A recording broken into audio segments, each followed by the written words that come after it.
All right, let's break down these big Monday games, man. I think all of us as college basketball fans overlooked North Carolina without Caleb Wilson. The whole narrative was no Caleb Wilson. They're staying above water. They got blown out by NC State, but Vsar didn't play.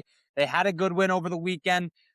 But this Louisville team is hot. They won 4 of their last 5. Michael Brown is cooking, and North Carolina put on an absolute clinic. And no, the final score, North Carolina only won by 3, but they were in control from tip to about 2 minutes left in the fourth quarter. They almost collapsed. Seth Trimble, we all underrated him as a senior point guard that can lead a team and be a primary ball handler in March. Vsar is an elite big, even though he didn't have his best game in terms of dominating on the glass. He has given this North Carolina team sparks throughout the entire season. If Caleb Wilson couldn't score, if Seth Trimble couldn't score, the fact that they're playing as well as they are, they just beat a ranked opponent at home, one of the best freshmen in the country, Michael Brown, and Seth Trimble had 30 without Caleb Wilson should be real concerning for all of the other teams that consider themselves top 15 teams in the country with a real national championship, real Final Four, real third weekend aspirations come March. Because this North Carolina team, once Caleb Wilson comes back,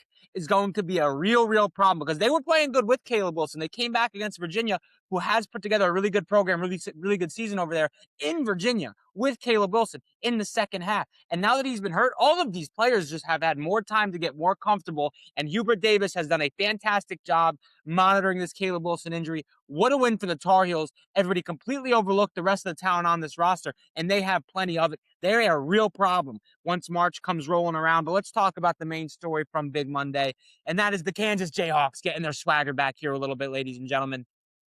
All anybody wants to talk about when they talk about Kansas is Darren Peterson. He's not playing. First overall pick, flu-like symptoms, cramps, blah, blah, blah, blah. We forget that there's 10 other guys on the roster. There's 4 other guys on the floor, and Kansas has some really good basketball players. Man, I mean, Flo Badunga is going to be the best defensive player in the Big 12. Trey White is a really experienced 2 guard who shot the ball really well tonight, went off against Houston. Melvin Council is a dog. Bryson Tiller is a dog. Even the guy off the bench came in and banged a few threes. So this Kansas team is really good, even without Darren Peterson. And then if they get DP, and it looked like he was fitting in perfectly fine, no problems at all. And what a bounce back win after a brutal loss at Cincinnati. And they shut down this Houston offense, which is top 10 rated per KenPom, had a shaky couple of games now, but they didn't score 40 points until there was 8 minutes left in the game. So this Kansas team that had a little bit of woes offensively really bear down on the defensive side of the basketball, and that's where the offense came from getting stops, steals, turnovers, good defensive possessions. That leaked over into their offense, and they were very impressive today. And they have good players outside of Caleb Wilson. It's just, or outside of Darren Peterson, excuse me. It's just, we like to talk about DP because he's pretty damn good at basketball. What a win for Kansas. And Houston, there's reason to be concerned about this Houston team, man. They went 10 minutes without a field goal against Arizona. They didn't score 40 points until there was 8 minutes left in this game against Kansas. Emmanuel Sharp, Kingston Flemings, and Milos Uzan have all not had the greatest shooting days, particularly Emmanuel Sharp over these past few games. They're going to need him to play some high-level basketball come March. We know he's had shaky performances in March shooting the basketball. If Houston wants to win a national championship this year, Emmanuel Sharp can't go 2 for 10 from the field where he did against Iowa State. He can't have a bad shooting day like he did against Arizona, and then another bad shooting day only 2 days later like he did tonight against Houston. You should be a little bit concerned if you're a Houston Cougars fan, because this offense has gone ghost, non-existent back-to-back games against 2 really good opposition, one of them being Arizona, a top 5 team in the country, and the team in Kansas that beat Arizona without Darren Peterson a couple of weeks ago. So you should be really concerned about this Houston offense. I've never seen it be this bad under the Kelvin Sampson era. It's not ideal, especially when you have a guard in Kingston Flemings who's a projected top 5 pick. So Houston has a lot to be worried about on the offensive side of the ball. What a statement win from Kansas at home here. And they have been a little bit of Allen Fieldhouse merchants. The big win against BYU. They beat Arizona at Allen Fieldhouse, but they do have a couple good wins on the road. They beat Tennessee in Tennessee. They're a little bit Allen Fieldhouse merchants. They did beat Texas Tech on the road, but that was without Texas Tech was without Christian Anderson in that game as well. So I think Kansas has proved that they are still here. despite dropping a few games and all of the stuff going on about Darren Peterson, it's just that Cincinnati loss looks really, really bad on their resume. So I don't think they'll get a top 2 or 3 seed. So they could be a 4 on the 3, 4, or 5 line. But either way, I think to me they've come back as a top 10 team in the country. I thought Darren Peterson looked fine today. They did go on a little bit of a run in the first half when he was on the bench. It seemed like they eased into this game. Like it took them a little bit to get settled in. And I think part of that was the lingering the stank of the garbage performance that was against Cincinnati in Allen Fieldhouse on Saturday. I think that carried over into the first part of this game.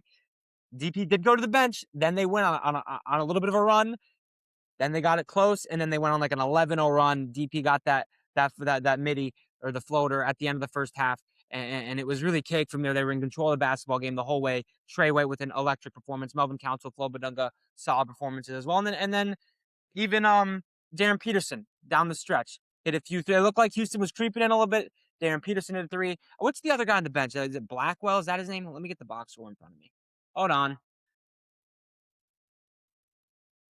McDowell came in and hit a few good threes. Yeah, I mean they're a really good basketball team. I don't know if they have the depth, but I don't know if they'll need it because if you go pure starting 5 and then McDowell as the 6 man, like I think that team is as good as any if they play to their ceiling. I'm back in on Kansas and Houston. I'm still in on Houston. I think I'm going to give them the benefit of the doubt, and it was just a couple of bad shooting performances. But to have these types of bad shooting performances, 3 straight losses against 3 straight tournament teams, and I did put a future on them like a week ago to win the Natty. Not ideal. I think Houston, you should be a little bit concerned, but I'll give them the benefit of the doubt. They've been a really, really good team all year. They play good defense. They have good guard play. That's played in March before. We will see.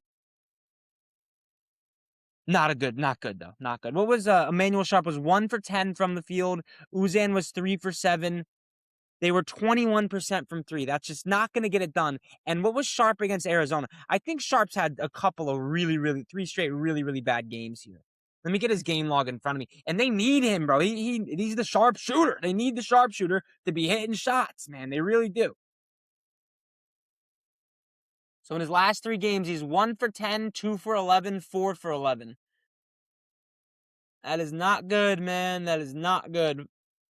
4 for 10 from 3, 2 for 8, 1 for 6. They need him to start hitting shots. They need him to start hitting shots, man. Have they lost a game? No, okay. They lost. He was 3 for 8. Whatever. I was trying to see if they lost the game when he had a good shooting percentage. Usually no, but they don't lose a lot either way, regardless. Or did Kansas lose to Houston lost to Tennessee? Kansas beat Tennessee. Okay, never mind. I'm being stupid. All right. That'll do it. Now I'll swing it back to myself and I'll break down a team that I still haven't decided yet. If you're watching on YouTube, hit the like button, subscribe.